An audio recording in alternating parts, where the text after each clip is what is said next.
Movie start అవగానే malar అనే అమ్మాయిని చూపిస్తారు. మలార్ వాళ్ళ స్కూల్లో ఫాదర్స్ డే ఫంక్షన్ జరుగుతూ ఉంటుంది. ఆ సెమినార్ లో మలార్ వాళ్ళ నాన్న గురించి మాట్లాడుతూ, మా నాన్న ఫారిన్ లో ఉంటాడు. మా నాన్నకి నేనంటే చాలా ఇష్టం. ఆయన నా కోసం ఎప్పుడూ బోల్డ్ అని గిఫ్ట్స్ పంపుతూ ఉంటాడని చెప్తుంది. మలార్ స్పీచ్ అందరికీ నచ్చడంతో మలార్ ప్రైజ్ కూడా గెలుచుకుంటుంది. స్పీచ్ అయిపోయిన తర్వాత మలార్ దగ్గరికి ఒక టీచర్ వచ్చి, మీ నాన్న గురించి స్పీచ్ అయితే బాగిచ్చావు, అతను ఫారిన్ లో ఏం చేస్తున్నాడో ఎందుకు చెప్పలేదు అని అడుగుతాడు. కట్ చేస్తే మూవీ కొంచెం ఫ్లాష్ బ్యాక్ లోకి వెళుతుంది. చిన్నప్పుడు మలార్ మిగతా పిల్లలతో కలిసి ఆడుకోవటానికి వెళ్ళినప్పుడు, మీ నాన్న ఒక హంతకుడు, జైల్లో ఉన్నాడు, నువ్వు మాతో ఆడుకోవటానికి వీల్లేదని ఆ పిల్లలు మలార్ ని వాళ్ళతో ఆడనిచ్చేవాళ్ళు కాదు. కానీ మలార్ ఫ్యామిలీ వాళ్ళు చిన్నప్పటి నుండి మలార్ కి మీ నాన్న ఫారిన్ లో ఉంటున్నాడని చెప్పి పెంచుతారు. మలార్ ని వాళ్ళని అడిగినప్పుడు మలార్ కూడా మా నాన్న ఫారిన్ లో ఉంటున్నాడని చెప్తుంది. ఇప్పుడు మూవీ మళ్ళీ ప్రజెంట్ కు వస్తుంది. జైల్లో చాలా సంవత్సరాల నుంచి శిక్ష అనుభవిస్తున్న తిలగన్ అనే వ్యక్తిని చూపిస్తారు. తిలగన్ వేరెవరో కాదు, మలార్ వాళ్ళ నాన్న. తిలగన్ ని జైలర్ పిలిపించి, నీ ఫ్యామిలీ దగ్గర నుంచి నీకు చాలా లెటర్స్ వచ్చాయి, కానీ నువ్వు ఒక్కదానికి కూడా సమాధానం ఇవ్వలేదు ఎందుకని అడుగు. వాళ్ళకి ఉత్తరాలు రాసి వాళ్ళని ఇంకా బాధ పెట్టడం నాకు ఇష్టం లేదు, అలాగే నాకు ఎవరిని కూడా కలవాలనిపించడం లేదని చెప్తాడు తిలగన్. తిలగన్ జైల్లో ఉన్నప్పటికీ అందరితో మర్యాదగా నడుచుకుంటాడు. తిలగన్ జైల్లో ఉన్న మిగతా ఖైదీలందరికీ చదువు చెప్పేవాడు. అలాగే జైలు నుంచి బయటకు వెళ్లిన తర్వాత మిగతా జీవితాన్ని పద్ధతిగా ఎలా గడపాలో కూడా చెప్తూ ఉండేవాడు. ఇంకోవైపు మనకి నందిని అనే లేడీ పోలీస్ ఆఫీసర్ ని చూపిస్తారు. ఇన్వెస్టిగేషన్ కోసం తీసుకువెళ్లిన ఒక వ్యక్తిని ఇన్వెస్టిగేషన్ టైంలో చంపేసిందని చెప్పి ఆమెను డ్యూటీలో నుండి సస్పెండ్ చేస్తారు. అదే టైంలో నందినికి పెళ్లి చూపులు జరుగుతూ ఉంటాయి. నందిని ఒకరిని చంపేసిందని తెలియటంతో అబ్బాయి తరపు వాళ్ళు నందినిని పెళ్లి చేసుకోవడం ఇష్టం లేదని చెప్పి వెళ్లిపోతారు. నందిని అతన్ని నేను చంపలేదని ఎంత చెప్పినా కానీ ఎవరూ పట్టించుకోరు. ఇది జరిగిన కొద్ది రోజుల తర్వాత ఆ చనిపోయిన వ్యక్తిది పోస్ట్ మార్టం వస్తుంది. పోస్ట్ మార్టం రిపోర్ట్ లో ఆ వ్యక్తి హార్ట్ అటాక్ వల్ల చనిపోయాడు, నందిని చంపలేదని తెలుస్తుంది. దాంతో డిఎస్పీ ఆఫీస్ నుంచి నందినిని మళ్ళీ డ్యూటీలో జాయిన్ అవ్వమని చెప్పి ఆర్డర్ వస్తుంది. ఇంకోవైపు జైల్లో తిలగన్ మంచి ప్రవర్తన వల్ల కాలం బయట ఉండటానికి బెయిల్ లభిస్తుంది. ఈ విషయం తిలగన్ ఇంట్లో వాళ్ళకి తెలియటంతో తిలగన్ కోసం మంచి మంచి వంటకాలు వండుతూ ఉంటారు. మలార్కి తన తండ్రి ఒక క్రిమినల్ అని తెలియటంతో ఇంట్లో వాళ్ళందరి మీద కోప్పడి, ఇంట్లో నేను ఒక క్షణం కూడా ఉండనని చెప్పి వెళ్లిపోతూ ఉంటుంది. ఇంట్లో వాళ్ళు ఎంత సముదాయించినా అర్థమయ్యేటట్టు చెప్పినా కానీ మలార్ వినిపించుకోదు. మలార్ వాళ్ళ మామయ్య ఇంటికి వెళ్లిపోతుంది. తిలగన్ ఇంటికి తిరిగి వచ్చిన తర్వాత తిలగన్ బ్రదర్స్ తిలగన్ కి వాళ్ళ భార్య బిడ్డల్ని పరిచయం చేస్తారు. ఎందుకంటే తిలగన్ జైలుకి వెళ్లిపోయిన తర్వాత వాళ్ళకి పెళ్లి అయిపోయింది. అందరితో మాట్లాడిన తర్వాత తిలగన్ వాళ్ళ అమ్మని మలార్ గురించి అడుగుతాడు. నిజం తెలిసిపోయి మలార్ ఇంట్లో నుంచి వెళ్లిపోయిందని చెప్తుంది తిలగన్ వాళ్ళ అమ్మ. తర్వాత తిలగన్ తన తమ్ముళ్ళతో మాట్లాడుతూ, నా పేరు మీద పొలం ఉంది కదా, దాన్ని అమ్మాలనుకుంటున్నాను, ఎక్కువ రేటు పెట్టి ఎవరు కొంటారో వాళ్ళని చూడమని చెప్తాడు. జైలు నుంచి వచ్చాడని తిలగన్ తమ్ముళ్ళ భార్యలు తిలగన్ ని చాలా చులకనగా చూస్తూ ఉంటారు. వాళ్ళ పిల్లలు అన్నం తినడానికి మారం చేసినా కానీ, మీరు అన్నం తినపోతే జైలు నుంచి తిరిగి వచ్చిన బూచోడికి పట్టిస్తామని చెప్పి వాళ్ళని బెదిరిస్తూ ఉంటాడు. ఇదంతా చూసినా కానీ తిలగన్ వాళ్ళని ఏమీ అనడు. కట్ చేస్తే మనకి ఎమ్మెల్యే మాణిక్యం చూపిస్తారు. మాణిక్యం దగ్గర అంబు అనే వ్యక్తి పనిచేస్తూ ఉంటాడు. ఈసారి ఎలక్షన్ లో మాణిక్యం తన కొడుకుని నిలబెట్టాలనుకుంటాడు, కానీ అంబుకి అసలు ఇది ఇష్టం ఉండదు. రోజు వేలంగి అనే పోలీస్ కానిస్టేబుల్ వచ్చి తిలగన్ని ఇంటి దగ్గర నుంచి పోలీస్ స్టేషన్ కి తీసుకువెళ్తాడు సైన్ చేయించడానికి. అలా తీసుకువెళ్తున్నప్పుడు ఒక రోజు టైం కొంచెం లేట్ అవుతుంది. నందిని తిలగన్ని టైం కి రావాలని తిడుతుంది. తిలగన్ జైలు నుంచి బయటకు వచ్చిన దగ్గర నుంచి ఇంతవరకు మలార్ ని కలవలేదు. ఎందుకంటే మలార్ తిలగన్ పైన చాలా కోపంగా ఉంది. దాంతో తిలగన్ దొంగచాటుగా స్కూల్ దగ్గరికి వెళ్లి దూరంగా నిలబడి కూతురు మలార్ ని చూస్తూ ఉండేవాడు. అలా చూస్తున్నప్పుడు ఒక రోజు మలార్ ని కొంతమంది అబ్బాయిలు ఏడిపిస్తూ ఉంటారు. దాంతో కోపం వచ్చిన తిలగన్ వాళ్ళ దగ్గరికి వెళ్లి వాళ్ళని పిచ్చి కుక్కల్ని కొట్టినట్టు కొడతాడు. తర్వాత రోజు తిలగన్ సంతకం పెట్టడానికి పోలీస్ స్టేషన్ కి వెళ్ళినప్పుడు ఆ అబ్బాయిలు కూడా అక్కడే ఉంటారు. మమ్మల్ని కొట్టింది ఇతనేనని చెప్పి తిలగన్ ని చూపిస్తారు. అప్పుడు తిలగన్ పోలీస్ ఆఫీసర్ తో, వీళ్ళు నా కూతుర్ని ఏడిపించారు, అందుకే వీళ్ళకి బుద్ధి చెప్పానని చెప్తాడు. తర్వాత పోలీస్ ఆఫీసర్ తిలగన్ తో మాట్లాడుతూ, వీళ్ళు చిన్నపిల్లలు, వీళ్ళ మీద ఎఫ్ఐఆర్ నమోదు చేస్తే వీళ్ళ జీవితం నాశనం అవుతుంది, నువ్వు కూడా అర్థం చేసుకోమని తిలగన్ కి నచ్చ చెప్తాడు. ఒక రోజు తిలగన్ వేలంగి మందు కొట్టడానికి ఎమ్మెల్యే మాణిక్యం బార్ దగ్గరికి వస్తారు. ఆ టైం కి బార్ క్లోజ్ చేసి ఉండటంతో ఒక బాటిల్ కొనుక్కొని కారులో కూర్చొని తాగుతూ ఉంటారు. ఇంకోవైపు ఎమ్మెల్యే మాణిక్యం అంబు తీసుకొచ్చి ఆ బార్ దగ్గర డ్రాప్ చేస్తాడు. మాణిక్యం లోపలికి వెళుతూ అంబుని కూడా లోపలికి రామంటాడు. కానీ అంబు నాకు పని ఉంది వెళుతున్నానని చెప్పి వెళ్ళిపోతాడు. వెళుతూ వెళుతూ అంబు ఎవరికో ఫోన్ చేసి మాణిక్యం ఒంటరిగా ఉన్నాడు, మాణిక్యాన్ని చంపేయమని చెప్తాడు. ఇంకోవైపు వేలంగికి మందెక్కువై పడిపోవడంతో తిలగనే కార్ డ్రైవ్ చేస్తూ ఇంటికి తీసుకొస్తాడు. ఇక్కడ మనకు తెలిసే ఇంకో విషయం ఏంటంటే, తిలగన్ జైలుకు వెళ్లబోయే ముందు అంబులెన్స్ డ్రైవర్ గా పనిచేసేవాడు. తర్వాత రోజు నందిని క్రైమ్ స్పాట్ కు వచ్చి చూసినప్పుడు ఎమ్మెల్యే మాణిక్యం గొంతు కోసి చనిపోయి ఉంటాడు. ఇక్కడ నుంచి మూవీ మళ్ళీ ఫ్లాష్ బ్యాక్ లోకి వెళ్తుంది. ఇక్కడ ఎమ్మెల్యే మాణిక్యంకి నందినికి గొడవ జరుగుతూ ఉంటుంది. ఆ గొడవ ఎందుకు జరుగుతూ ఉందంటే నందిని ఎమ్మెల్యే మనిషిని ఒక అతన్ని అరెస్ట్ చేసిందని. ఆ అరెస్ట్ చేసిన వ్యక్తి ఎవరో కాదు, ఇంతకు ముందు నందిని ఒక అతన్ని కస్టడీలో చంపేసిందని ఎలిగేషన్ ఉంది కదా, అతనే ఆ వ్యక్తి. ఇప్పుడు మూవీ మళ్ళీ ప్రజెంట్ కు వస్తుంది. నందిని మాణిక్యం కేసుని ఇన్వెస్టిగేషన్ చేస్తూ ఉంటుంది. నందిని కానిస్టేబుల్ తో మాట్లాడుతూ మర్డర్ జరిగిన టైంలో ఈ చుట్టుపక్కలంతా కరెంట్ ఉందా అని అడుగుతుంది. చుట్టుపక్కలంతా కరెంట్ ఉంది మేడం, కానీ మాణిక్యం బార్ లోనే కరెంట్ లేదని చెప్తాడు అతను. కరెంట్ తీయాలంటే ఖచ్చితంగా మెయిన్ స్విచ్ ఆఫ్ చేయాలి కదా, స్విచ్ ఆఫ్ చేస్తే దాని మీద అతని ఫింగర్ ప్రింట్స్ ఉంటాయి కదా, దాన్ని బట్టి ఇన్వెస్టిగేషన్ స్టార్ట్ చేయమని కానిస్టేబుల్ తో చెప్తుంది నందిని. ఇంకోవైపు అంబు మాణిక్యం పార్టీ మనుషులు రోడ్డు పైన ధర్నా చేస్తూ ఉంటారు. అంబు ఎంత న్యాచురల్ గా యాక్ట్ చేస్తాడంటే మాణిక్యం మర్డర్ గురించి అసలు తనకేమీ తెలియనట్టు. ఎంతలా జరుగుతుందంటే ఈ ధర్నా డిఎస్పీ స్వయంగా వచ్చి అంబుకి నచ్చజెప్పి ఇంటికి పంపించేస్తాడు. అదే రోజు రాత్రి అంబు డిఎస్పీ కలిసి మందు కొడుతూ ఉంటారు. డిఎస్పీ అంబుతో మాట్లాడుతూ, ఆ రోజు రాత్రి మాణిక్యాన్ని నువ్వు ఒంటరిగా వదిలి ఎందుకు వెళ్లిపోయావు, నువ్వు మాణిక్యంతో కలిసి ఉండట్టుగా అయితే ఈ రోజు మాణిక్యం బతికి ఉండేవాడు కదా అంటాడు. అప్పుడే అంబుకి వేలంగి దగ్గర నుంచి కాల్ వస్తుంది. నందిని దగ్గరికి ఫింగర్ ప్రింట్స్ రిపోర్ట్ వచ్చేసాయి, తొందరలోనే మాణిక్యం చంపింది ఎవరో తెలుస్తుందని చెప్తాడు. అది వినగానే అంబు ఒక్కసారిగా షాక్ అయిపోతాడు. డిఎస్పీకి కనిపించకుండా పక్కకు వెళ్లి వేలంగితో మాట్లాడుతూ, ఈ కేసును గురించిన అన్ని డీటెయిల్స్ ఎప్పటికప్పుడు నాకు అందించు, బదులుగా నీకేది కావాలంటే అది ఇస్తానని చెప్తాడు అంబు. దానికి వేలంగి, నా ఫ్రెండ్ తిలకని పొలం ఉంది, దాన్ని కొంటే చాలు అని చెప్తాడు. సరే, తర్వాత రోజు ఇంటికి రమ్మని చెప్తాడు అంబు. తర్వాత అంబు మణికంఠన్ అనే వ్యక్తి దగ్గరికి వెళ్లి అతని మీద కోపంగా అరుస్తూ ఉంటాడు. ఎందుకంటే అంబు మణికంఠన్ కి మాణిక్యాన్ని చంపే పనిని అప్పగించాడు. దగ్గర నీ ఫింగర్ ప్రింట్స్ కూడా ఉన్నాయి, నీకు ఇప్పుడు 50 లక్షలు ఇస్తాను, పోలీస్ స్టేషన్ కి వెళ్లి నీ అంతటిగా నువ్వు సరెండర్ అయిపో, తర్వాత టైం చూసి నీకు బెయిల్ ఇచ్చి నేనే తీసుకొస్తాను, అది కాదని నా గురించి ఏదైనా చెప్పావనుకో నీ ఫ్యామిలీ మొత్తాన్ని లేపేస్తానని అంబు మణికంఠన్ కి వార్నింగ్ ఇస్తాడు. తర్వాత రోజు నందిని మాణిక్యం పోస్ట్ మార్టం రిపోర్ట్ తీసుకురావడానికి డాక్టర్ దగ్గరికి వెళ్తుంది. డాక్టర్ అక్కడ కొన్ని అదిరిపోయే నిజాల్ని నందినికి షేర్ చేస్తాడు. అదేంటంటే మాణిక్యాన్ని కత్తితో పొడవటానికి ముందే అతని చెవులో నుంచి ముక్కులో నుంచి రక్తం వచ్చింది. నా కెరీర్ లో ఇలాంటి కేసులు మొత్తం 15 చూశాను. నేను 1995 సంవత్సరంలో ఒక హాస్పిటల్లో పనిచేస్తున్నాను. ఆ టైంలో కూడా నా దగ్గరికి ఇలాంటి కేసు ఒకటి వచ్చింది. ఆ కేసులో కూడా మొదటగా ఆ వ్యక్తి ముక్కులో నుంచి చెవులో నుంచి రక్తం వచ్చింది, తర్వాత కత్తితో పొడిచి చంపారు. ఆ డీటెయిల్స్ మొత్తం చెప్పి డాక్టర్ ఒక ఫైల్ ని నందినికి ఇస్తాడు. ఆ ఫైల్ ని పట్టుకుని ఎంక్వైరీ చేస్తున్న నందినికి ఇలాంటి మర్డర్ లో డేవిడ్ అనే వ్యక్తి చేస్తాడని, అతను ఇప్పుడు ఒక పోలీస్ స్టేషన్ లో ఉన్నాడని తెలుస్తుంది.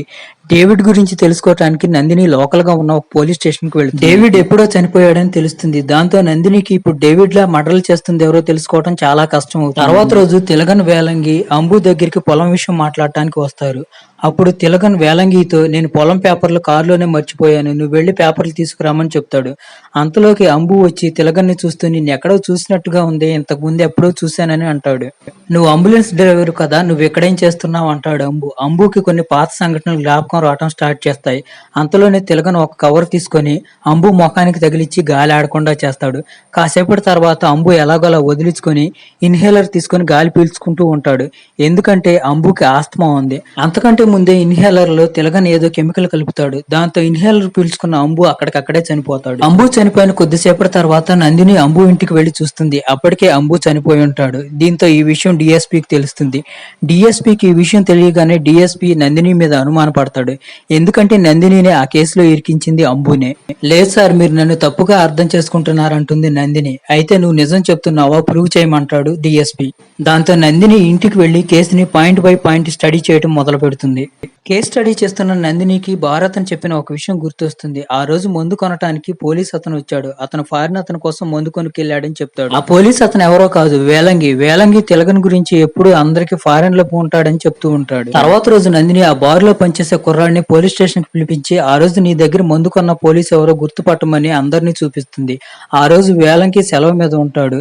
దాంతో వేలంగి అతను కనిపించడు. వీళ్ళలో ఎవరో కాదని చెప్తాడు ఆ బార్ కుర్రాడు. తర్వాత నందిని అంబు పోస్ట్ మార్టం రిపోర్ట్ తీసుకోవడానికి డాక్టర్ దగ్గరికి వెళ్తుంది. అప్పుడు డాక్టర్, అంబు ఇన్హేలర్ లో ఎవరో పవర్ఫుల్ పాయిజన్ గ్యాస్ ని కలిపారు, అందువల్లే అతను చనిపోయాడు. ఇలాంటి కేసే ఇంతకు ముందు 2 సార్లు జరిగిందని చెప్తాడు. అప్పుడే ఒక ఆమె ఏడుచుకుంటూ పోలీస్ స్టేషన్ దగ్గరికి వచ్చి, నా కొడుకు విక్కీ నిన్నటి నుంచి ఇంటికి రాలేదని చెప్పి ఏడుస్తూ ఉంటుంది. విక్కీ ఎవరో కాదు, మలార్ని ఏడిపించాడని చెప్పి తిలగన్ కొంతమందిని కొడతాడు కదా, వాళ్ళలో ఒకడు విక్కీ. అప్పుడే పక్కనే ఉన్న పోలీస్ ఆఫీసర్ తిలకన్ కూతుర్ని వీళ్ళందరూ ఏడిపించారు. అందుకే తిలకన్ వీళ్ళని కొట్టాడు. వీళ్ళకు బుద్ధి చెప్పడానికి పోలీస్ స్టేషన్ లో పెట్టి పనిష్మెంట్ ఇస్తున్నామని అంటాడు. దాంతో వెంటనే నందినికి తిలకన్ మీద అనుమానం వస్తుంది. ఎందుకంటే తిలకన్ జైలు నుంచి రిలీజ్ అయినప్పటి నుంచే ఈ మర్డర్లు జరగటం స్టార్ట్ అయింది. నందిని మళ్ళీ ఆ బార్ కుర్రోడిని పోలీస్ స్టేషన్ కి పిలిపిస్తుంది. నందిని అతనికి వేలంగి ఫోటోను చూపిస్తుంది. అతను వేలంగిని గుర్తుపడతాడు. ఇంకోవైపు వేలంగి తిలకన్ పొలం అమ్ముతూ ఉంటారు. ఆ పొలం కొనేది ఎవరో కాదు, మణికంఠన్ మాణిక్యాన్ని చంపడానికి అంబు ఇచ్చిన 50 లక్షలు పెట్టి ఆ పొలం కొంటూ ఉంటాడు. అప్పుడే సడన్ గా అక్కడికి నందిని వచ్చి తిలకన్ని అరెస్ట్ చేసి పోలీస్ స్టేషన్ కి తీసుకువెళ్తూ ఉంటుంది. నందిని అలా వాళ్ళ నాన్న అరెస్ట్ చేసి తీసుకువెళ్ళటం అక్కడే ఉన్న మలార్ చూస్తుంది. దాంతో మలార్కి వాళ్ళ నాన్న మీద ఇంకా కోపం వస్తుంది. తర్వాత నందిని తిలకన్ ఫింగర్ ప్రింట్స్ తీసుకుని జడ్జి దగ్గరికి వెళ్తుంది. జడ్జి గారితో అంబుని మాణిక్యాన్ని చంపింది ఇతనేనని చెప్తుంది. ఎలాంటి ఎవిడెన్స్ లేకుండా తిలకనే మర్డర్ చేశాడని నువ్వు ఎలా చెప్తావు, నీకు బుద్ధి లేదని జడ్జి గారు నందినిని తిడతారు. తర్వాత మూవీ మళ్ళీ కొద్ది ఫ్లాష్ బ్యాక్ లోకి వెళ్తుంది. అప్పుడు తిలకన్ జైల్లో ఉంటున్న రోజులు ఒకరోజు తిలకన్ జైలు నుంచి పారిపోవడానికి ప్రయత్నం చేస్తాడు. పోలీసులకు దొరికిపోతాడు. దాంతో పోలీసులు తిలకన్ని పిచ్చి కుక్కను కొట్టినట్టు కొడతారు. అప్పుడు జైల్లో తిలకన్తో పాటు ఉండే ఒక వ్యక్తి నువ్వు మంచి మనిషిగా మారు, మంచి మనిషిగా బతుకు, అప్పుడు పోలీసులే నిన్ను బయటకు పంపిస్తారని చెప్తాడు. అప్పటి నుంచి తిలకన్ మంచివాడిగా ఉంటూ అందరికి మంచి మాటలు చెప్తూ ఉంటాడు. కొద్ది రోజుల తర్వాత తిలకన్ ఫ్రెండ్ జైలు నుండి రిలీజ్ అయి బయటకు వెళ్తాడు. ఎవరిదో ఫోన్ దొంగలించి తిలకన్ తన ఫ్రెండ్ కి ఫోన్ చేస్తాడు. ఫోన్ చేసి హాస్పిటల్లోకి వెళ్లి అక్కడ నా ఫ్రెండ్ నీకు ఒక డెడ్ బాడీని ఇస్తాడు. ఆ డెడ్ బాడీని నేను చెప్పిన స్టైల్లో పొడి చంపమని చెప్తాడు. అతను అలాగే చేస్తాడు. దాంతో ఆ చంపిన స్టైల్ సోషల్ మీడియాలో వైరల్. ఇంకోవైపు మూవీ ప్రెజెంట్ కి వస్తుంది. మలార్ని స్కూల్లో మిగతా పిల్లలంతా ఫారిన్ జైల్ అని ఏడిపిస్తూ ఉంటారు. ఇంకోవైపు నందిని విక్కీ మిస్సింగ్ కేసు గురించి ఇన్వెస్టిగేషన్ చేస్తూ ఉంటుంది. నందిని అందరినీ మాణిక్యం మర్డర్ జరిగిన రోజు లేట్ నైట్ తిలకన్ని ఎవరైనా చూసారా అని అడుగుతుంది. అప్పుడే అక్కడికి మలార్ వచ్చి నందినితో ఆ రోజు రాత్రి లేట్ గా మా నాన్న ఒక పోలీస్ ఆఫీసర్ తో కలిసి ఇంటికి వచ్చాడని చెప్తుంది. అయితే మలార్ వాళ్ళ నాన్న మీద కోపంతో అలా చెప్తుందని చెప్పి నందిని మలార్ మాటల్ని పెద్దగా పట్టించుకోదు. అక్కడికి దగ్గరలో ఉన్న ఆటో డ్రైవర్ నందినితో మేడం ఆ రోజు రాత్రి లేట్ నైట్ నేను తిలకన్ని చూశాను, అతనే విక్కీని చంపి తన పొలంలో పాతి పెట్టాడని చెప్తాడు. దాంతో నందిని మిగతా పోలీస్ ఆఫీసర్లు తీసుకెళ్లి తిలకన్ పొలంలో తవ్విస్తుంది. అక్కడ ఆమెకి విక్కీ డెడ్ బాడీ దొరుకుతుంది. తర్వాత రోజు తిలకన్ ఇంట్లో ఫంక్షన్ జరుగుతూ ఉంటుంది. పోలీసులు వేలంగిని ఎంక్వైరీ చేయాలని చెప్పి పోలీస్ స్టేషన్ కి తీసుకువెళ్తారు. సంతకం పెట్టడానికి వెళ్లిన తిలకన్ని కూడా పోలీసులు ఎంక్వైరీ చేస్తూ ఉంటారు. నందిని తిలకనే ఈ మర్డర్ చేశాడని నమ్ముతూ ఉంటుంది. అప్పుడే నందినికి ఫోరెన్సిక్ వాళ్ళు ఫోన్ చేసి విక్కీ బాడీ మీద ఉన్న finger prints Tilakan finger prints match కావట్లేదని చెప్తారు. అయినా కానీ నందిని నమ్మదు. అయినా కానీ నందిని పట్టించుకోకుండా తిలకన్ని రెచ్చగొడుతూ ఇదంతా ఎలా చేస్తున్నావు, నువ్వు ఎందుకు నాటకాలు ఆడుతున్నావు అంటుంది. దాంతో తిలకన్కి కోపం వచ్చి నాకు కూడా మీ గురించి కొంచెం తెలిసింది, ఎవరినో కస్టడీ పేరుతో చంపేశారంట కదా అంటాడు. నేను చంపేశానని నువ్వు చూసావా, నువ్వు నిరూపించగలవా అని అడుగుతుంది నందిని. అదే చెప్తున్నాను, నేను విక్కీని చంపేశానని మీరు చూసారా, మీరు నిరూపించగలుగుతారా అని అడుగుతాడు తిలకన్. దాంతో పాటుగా తిలకన్ విక్కీ డెడ్ బాడీ ఫోటోలు చెక్ చేస్తూ విక్కీ చనిపోబోయే ముందు ఎవరితోనో గొడవ పడ్డాడు. ఆ గొడవలో జరిగినవే ఈ ఘాట్లు. అతను గొడవలో తనను తాను రక్షించుకోవడానికి అవతల వ్యక్తిని కూడా కొరికాడు. అందుకే అతని పళ్ల మధ్య మనకు ఆ చర్మం కనిపిస్తుంది. అతని శరీరం మీద ఉన్న రక్తాన్ని టెస్ట్ చేస్తే ఆ డిఎన్ఏని బట్టి నిందితుడిని పట్టుకోవచ్చని చెప్పాడు. ఇప్పుడు మూవీ మళ్ళీ కొద్దిగా ఫ్లాష్ బ్యాక్ లోకి వెళుతుంది. విక్కీ జైల్లో ఉన్నప్పుడు మణికంఠన్ విక్కీకి బెయిల్ ఇప్పించి బయటికి తీసుకువస్తాడు. దాంతో నందిని మణికంఠన్ని జైలుకి పిలిపించి నువ్వు విక్కీకి బెయిల్ ఎందుకు ఇప్పించావని అడుగుతుంది. పిచ్చి కుక్కను కొట్టినట్టు కొట్టేసరికి మణికంఠన్ నిజం చెప్పడం స్టార్ట్ చేస్తాడు. మాణిక్యాన్ని చంపడానికి అంబు నాకు డబ్బులు ఇచ్చాడు, నేను విక్కీ కలిసి మాణిక్యాన్ని చంపేశాం. ఎప్పుడైతే మాకు పోలీసులకి ఫింగర్ ప్రింట్స్ దొరికినాయి అని తెలిసినాయో విక్కీని వెళ్లి సరెండర్ అయిపోమని చెప్పాను. దానికోసం 5 లక్షలు ఇస్తానని చెప్పాను. కానీ వాడు 50 లక్షలు డిమాండ్ చేశాడు. దానివల్లే మా ఇద్దరికి మధ్య గొడవ జరిగింది. ఆ గొడవలోనే వాడు చనిపోయాడు. చనిపోయిన చోటే వాడిని పూడ్చిపెట్టాను. ఆ పూడ్చిపెట్టిన ప్లేస్ ఎవరిదో కాదు, తిలకందే. తర్వాత నందిని డిఎస్పీకి కేసు గురించి మొత్తం అంతా చెప్పేస్తుంది. డిఎస్పీ కేసుని ఇంతటితో వదిలేయమని చెప్తాడు. కానీ నందిని డిఎస్పీ మాటలు వినిపించుకోదు. తర్వాత నందిని రిషిని కలవటానికి జైలుకు వెళుతుంది. ఎందుకంటే రిషి డేవిడ్ ఒకే స్టైల్లో మర్డర్ చేస్తాడు. అదే మొదటగా ముక్కులో నుంచి చెవిలో నుంచి రక్తం వస్తుంది, తర్వాత కత్తితో పొడి చంపుతారు. ఇక్కడ ఇంకొక అదిరిపోయే ట్విస్ట్ ఏంటంటే రిషి డేవిడ్లు ఫిజికల్ ఛాలెంజ్డ్ పర్సన్లు, అంటే వాళ్ళు అలాగే మాట్లాడారు. మొదటగా నందిని వెళ్లి రిషి వాళ్ళని తిలకన్ గురించి అడిగినప్పుడు వాళ్ళు ఎవరితో మాట్లాడరని చెప్పి జైలర్ చెప్తాడు. వాళ్ళు ఒక తిలకన్తోనే మాట్లాడతారని చెప్తాడు. దాంతో నందిని వాళ్ళతో మాట్లాడటానికి ఒక ట్రాన్స్లేటర్ ని ఏర్పాటు చేస్తుంది. నందిని వాళ్ళకి తిలకన్ ఫోటోని చూపిస్తుంది. ఆ ట్రాన్స్లేటర్ గా వచ్చేది తిలకనేమోనని చెప్పి వాళ్ళు నిజం చెప్పడం స్టార్ట్ చేస్తారు. ఇక్కడ మూవీ ఫ్లాష్ బ్యాక్ వెళుతుంది. అప్పుడు తిలకన్ అంబులెన్స్ డ్రైవర్ గా ఉన్నప్పుడు ఒక పేషెంట్ ని తీసుకుని హాస్పిటల్ కి వస్తాడు. తిలకన్ హాస్పిటల్ కి వచ్చిన తర్వాత అక్కడ ఉన్న నర్సుని పెద్ద పెద్దగా పిలుస్తూ ఉంటాడు. కానీ ఆ నర్సుకు వినిపించదు. ఆ నర్సు పేరు జెన్నిఫర్. దాంతో తిలకన్ ఆ నర్సు దగ్గరికి వచ్చి చెప్తాడు. జెన్నిఫర్ తిలకన్ మాటలను అర్థం చేసుకుని తర్వాత వచ్చి ఆ పేషెంట్ కి ట్రీట్మెంట్ చేస్తుంది. అలా మెల్లమెల్లగా తిలకన్ కి జెన్నిఫర్ కి పరిచయం పెరుగుతుంది. ఆ పరిచయం కాస్త ప్రేమగా మారి వాళ్ళిద్దరూ పెళ్లి చేసుకుంటారు. జెన్నిఫర్ ఒక పాపకి జన్మనిస్తుంది. ఆ పాప ఎవరో కాదు, మలార్. తిలకన్కి కాదిర్ అనే ఒక ఫ్రెండ్ ఉంటాడు. అతను పోలీస్ కూతుర్ని ప్రేమిస్తాడు. ఈ విషయం తెలుసుకున్న పోలీసులు కాదిర్ని చంపేయమని చెప్పి అంబుని పంపిస్తారు. అంబు అతని మనుషులు కలిసి కాదిర్ మీద అటాక్ చేస్తున్నప్పుడు కాదిర్ తిలకన్కి ఫోన్ చేస్తాడు. తిలకన్ టైంకి అక్కడికి చేరుకొని అంబు అతని మనుషుల నుండి కాదిర్ని కాపాడుతాడు. ఇప్పటి డిఎస్పీ అప్పుడు ఇన్స్పెక్టర్ గా పనిచేస్తూ ఉంటాడు. అతన్ని తిలకన్ని పిలిపించి కాంప్రమైజ్ ఏమో అని చెప్తాడు. కానీ తిలకన్ కాంప్రమైజ్ అవడానికి ఒప్పుకోడు. తర్వాత జెన్నిఫర్ ఒక రోజు ఒంటరిగా వస్తున్నప్పుడు మాణిక్యం, అంబు, ఇన్స్పెక్టర్ కలిసి జెన్నిఫర్ మీద అటాక్ చేస్తారు. తర్వాత తిలకన్ కి ఫోన్ చేసి, నువ్వు అంబులెన్స్ డ్రైవర్ కదా, అందరినీ కాపాడుతావు, ఇప్పుడు వెళ్ళి నీ పెళ్ళాన్ని కాపాడుకోమని చెప్పి ఫోన్ చేసి తిలకన్ ఎలాగోలా అక్కడికి చేరుకొని హాస్పిటల్ కి తీసుకొస్తున్నప్పుడు జెన్నిఫర్ దారిలో చనిపోతుంది. కోర్టులో తిలకన్ కి వ్యతిరేకంగా సాక్ష్యాలు సృష్టిస్తారు. తిలకన్ ఫ్రెండ్ కదీర్ కి జెన్నిఫర్ కి సంబంధం ఉండటం వల్ల ఆక్రమ సంబంధం గురించి తెలిసి తట్టుకోలేని తిలకన్ జెన్నిఫర్ ని దారుణంగా హత్య చేసి చంపాడని చెప్పి అంబు సాక్ష్యం చెప్తాడు. దాంతో తిలకన్ ని జైల్లో వేస్తారు. ఇప్పుడు మూవీ మళ్ళీ ఫ్లాష్ బ్యాక్ వెళుతుంది. అసలు మాణిక్యం ఎలా చనిపోయాడో చూపిస్తారు. వేలంగి బాగా మందు కొట్టి మొత్తులో పడిపోయి ఉంటాడు. దాంతో తిలకన్ అవకాశం చూసుకుని మాణిక్యం రూమ్ లోకి వెళతాడు. లోపలికి వెళ్లిన తిలకన్ ని చూసి మాణిక్యం హేళనగా నవ్వుతూ ఉంటాడు. తిలకన్ పెద్దగా శబ్దం చేయడంతో మాణిక్యం ముక్కు నుండి చెవి నుండి రక్తం వస్తుంది. తర్వాత తిలకన్ అక్కడి నుండి వెళ్లిపోతాడు. తిలకన్ అక్కడి నుండి వెళ్లిపోయిన తర్వాత విక్కీ అక్కడికి వచ్చి మాణిక్యాన్ని చంపేస్తాడు. ఇదంతా తెలుసుకున్న తర్వాత నందినికి తిలకన్ నెక్స్ట్ టార్గెట్ డిఎస్పీ అని తెలుస్తుంది. ఎన్ఎస్పీ అప్పుడు ఇన్స్పెక్టర్ గా పనిచేస్తున్నాడు. నందిని డిఎస్పీకి విషయం అంతా చెప్పి సెక్యూరిటీ పెంచుతానని చెప్తుంది. అయితే డిఎస్పీ సెక్యూరిటీ పెంచడానికి ఒప్పుకోడు. నాకేమీ కాదు, ఒకవేళ ఏదైనా జరిగినా గానీ నన్ను నేను కాపాడుకోగలుగుతానని చెప్తాడు. ఆ మాట అన్న వెంటనే సడన్ గా డిఎస్పీ మాయమైపోతాడు. తిలకన్ డిఎస్పీని పిచ్చికొక్కను కొట్టినట్టు కొడతాడు.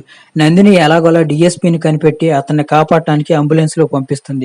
ఇక్కడ ట్విస్ట్ ఏంటంటే అంతకు ముందే తిలకన్ అంబులెన్స్ లో ఉంటాడు. తిలకన్ అంబులెన్స్ ని వేరే చోటకు తీసుకువెళ్లి డిఎస్పీని కంప్లీట్ గా చంపేస్తాడు.